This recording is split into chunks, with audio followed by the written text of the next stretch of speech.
Hello there and welcome back to another review. Today we're going to be having a look at King Kong versus Godzilla. Still trying to work my way through all the Godzilla movies in this box set. So we're having a look at King Kong versus Godzilla today, made in 1962. I believe the US version came out in 1963, and it will be the US version that I'm looking at here today. Toho had long wanted to make a King Kong film, and obviously with the main influence, King Kong being was, on Godzilla, as a whole. The film originally was going to be like King Kong versus like a sort of a Frankenstein's monster type of deal, but in the end they settled and went with Godzilla. The idea of the film was to be sort of a satire of the television industry and how various companies, station use various gimmicks, in regards to sort of their advertising campaigns and the films that sort of like in the media and what they get across to the public, and the ways they attract their audience. The whole film is based on the idea of like a pharmaceutical company sponsoring like a TV show and having like a giant ape in the form of King Kong as their gimmick. Like, this is the whole basis for the show here, for the film here. This was when the monsters and their behaviour and fights become a bit more comedic in this film. I mean, especially compared to, say, the first, original Godzilla movie. It's a lot more comedic. Some of the fights, there's more sort of wrestling moves involved this time round. It's very different to sort of what had come previously. Obviously, I think the idea with that was to appeal to a much more wider audience, especially children, to get children finding it a lot more fun and a lot more enjoyable. I did read a lot of the movies in regards to like the moves with this film. They were based, like I say, on pro wrestling and things like that more than anything else. They were going to use this like classic stop motion. They was going to use that for the animation in regards to the monsters, like with King Kong and Godzilla. But that was always going to be too cost effective, so they obviously went for the classic, people in suits. It's very interesting to know at this point that King Kong was top drawer, and in many ways Godzilla was seen as the villain. So throughout the film there is that undercurrent that King Kong is the good guy. He's even, like I say, he's first in the title. You do get King Kong was mainly, I think the idea was he's going to be the goodie, and if you weighing up which one's good, which one's bad, and Godzilla's going to be the villain. It's even implied at the film's climatic battle that King Kong wins the fight. Here for a change, I will be reviewing the American version of the film by John Beck. The film itself playing a lot more like a news broadcast. I'm not sure if any of you out there have seen this movie. I will hopefully get round to reviewing the original Japanese as well. But talking about the US version here today, like a news broadcast from the UN headquarters. See, at this point Toho had been successful with other kaiju creatures such as Mothra and Rodan, so it was only natural to see if they could get King Kong involved too, sort of the main like original sort of monster movie that inspired all these Godzilla films and like the franchise as a whole. So it was only natural at some point they were going to get King Kong involved with what was going on. As mentioned here, if you look at the end, like the head of the pharmaceutical company here compared to like the paleontologist in the first film, it's very much rooted in comedy here. It's a lot more comedic. Even the characters are a lot more comedic. It's this film that cemented the fact there was like a genuine public interest in more Godzilla movies. It was this film that made them quite obvious that there was going to be a demand for more Godzilla movies, and that they had sort of a franchise on their hands, and it is something that they could continue to make and still do. Both versions, as I say, were successful, but we'll be looking at the US version here today. So basically, Japanese reports have been breaking up. They're detecting like a warm temperature in the ocean and gone to investigate using this US submarine called the Seahawk. Randomly crashed into an iceberg, which of course freeze Godzilla. Of course, that's what happens, because if you remember at the end of the previous film, they sort of trapped him under an avalanche. So here they crash into an iceberg. This inadvertently releases Godzilla, which makes him sense as this sort of, like I say, where they left him at the end of the previous film. Once free, he immediately heads for Japan, as always, as Godzilla does. That's where he always goes. Later explained that this is sort of home for Godzilla. That's what is said at one point, that he views Japan as home.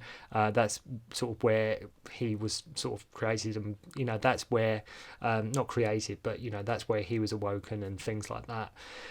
At that same time, a pharmaceutical company has put his 2 colleagues in charge of bringing like King Kong back from Faroe Island in order to help him boost his television ratings, as I mentioned earlier, with the idea of just companies and what stations programs using different gimmicks and franchise, like different creatures or whatever it may be, to sort of promote what they're trying to sell. So the 2 guys arrive on the island. You got this native ringing a wooden bell, which I'm sure would not be heard by many people, just the fact it's wooden, and start giving the natives things like radios and cigarettes in order for them to just sort of get settled in and to just like show they're not a threat at all, like order to appease them so they can stay there. They all start smoking it up, of course, and one of them doesn't even believe King Kong exists. They're like, what are we doing here? There's not going to be a giant monster, forget it. It's a waste of time. We don't need to worry ourselves with it. He just thinks it's all hearsay. So they follow a native, and at one point they get attacked by like a plastic lizard, which is quite funny to watch because the guy just sort of swings it round and round by his tail. It's about yay big, give or take, with tail, but the guys just swing it round. It's quite amusing. It's quite funny to watch that little bit. They swing it round and round, and then before shooting it, which is quite fun. I'm not sure if he swings it around by his tail, but he definitely does swing it, if I remember, but he definitely does swing it around a few times, and then they shoot it as well. So yeah, it's quite amusing. Then like a giant octopus attacks the village for this like special berry juice they have. What's strange about this is the Japanese guy who has only been there like on the island for less than 5 minutes is a lot more calmer than what the natives are. This giant octopus is attacking their village. These guys have just turned up on the island, and they're a lot more calmer than what these natives and these tribal people are. Like they're really not bothered about it.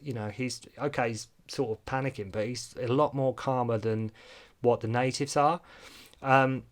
Maybe, like I say, maybe because he's got a gun. I don't know. Maybe that just makes him feel safer. I don't know. Then Kong shows up, and after jumping the octopus jumps on his face, he's just Kong throws some rocks at it. Kong throws a lot in this film. He usually is picking up a boulder or something and just lobbing it. That's sort of Kong's main attack. He's just sort of whoever he's up against, whether it's a giant octopus, he'll usually pick up something near him and just lob it. That's Kong's signature move. To which so he throws this thing at the octopus, this rock, and the octopus is like, I ain't playing with that. If you're going to start throwing stuff, forget about it. So the octopus goes away.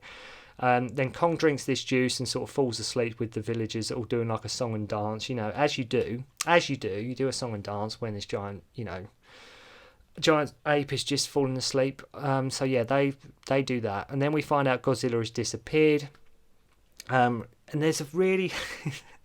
where the American version, there is a funny bit of dialogue where one of the American guys, because they're doing like news broadcasts and they're sort of communicating with each other, like you'll have somebody in Japan, there'll be somebody from the US, and they're just sort of talking. So they're talking to us, the viewer, but it's meant to come across as like a news broadcast. So at one point this guy, he says, there's no doubt in my mind that Godzilla will head for Tokyo. I'm sure he will go to Japan. He goes, I'm sure he'll go to Japan. How does that sound in Tokyo?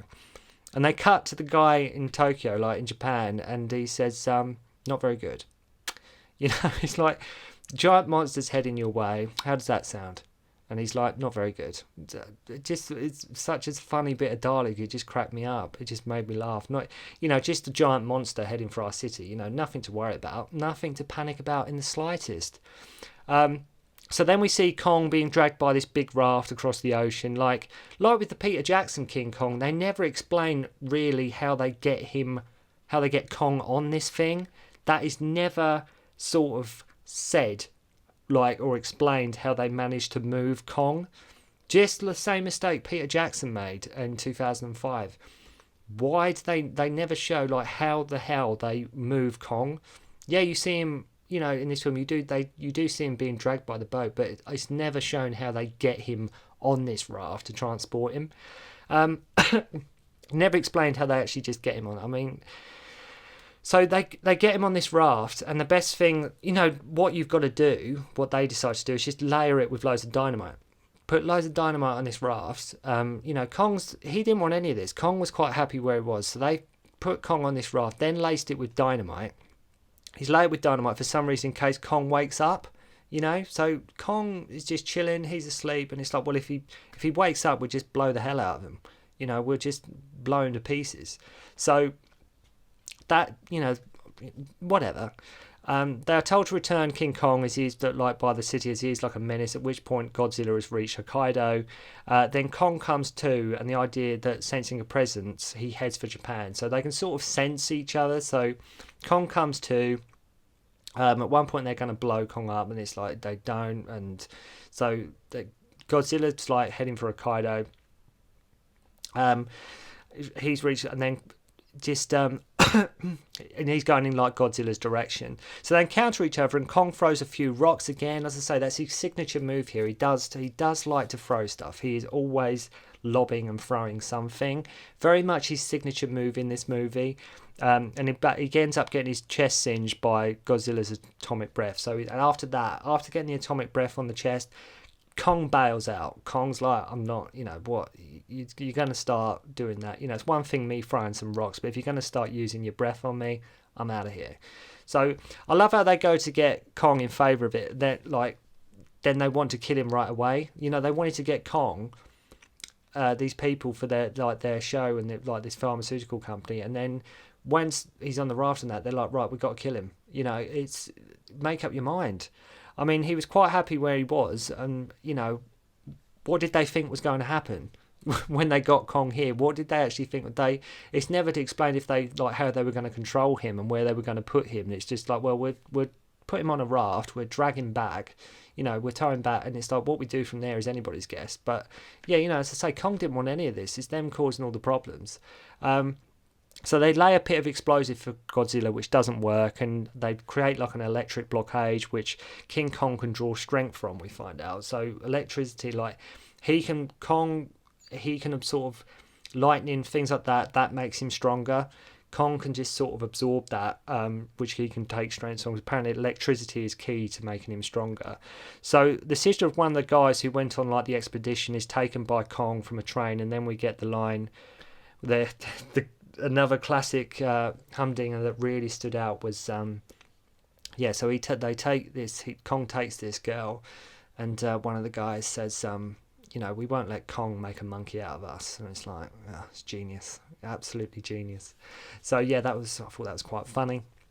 So they shoot missiles with this berry juice inside them, like over Kong, to make him go to sleep as they play some native drums over microphones. I mean, the film does get into the realms of absurd. It does get into, you know, what on earth am I watching?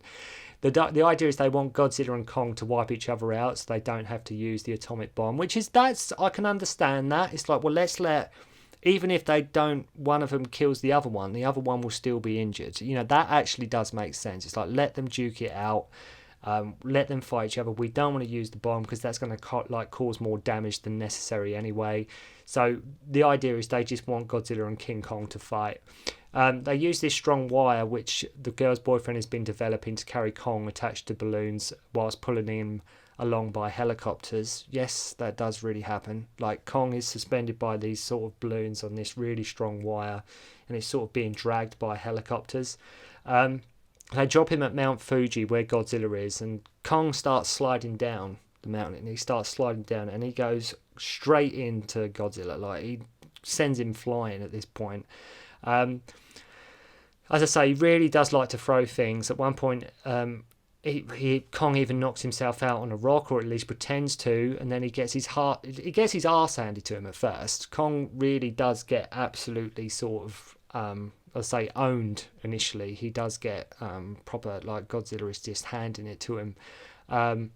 Even have Godzilla smacking his head with his tail just to be really patronising. Kong's down and Godzilla just is like whacking him in the face with his tail. I mean, can you imagine how annoying that would be? Just continuously like, oh God, just enough with the tail.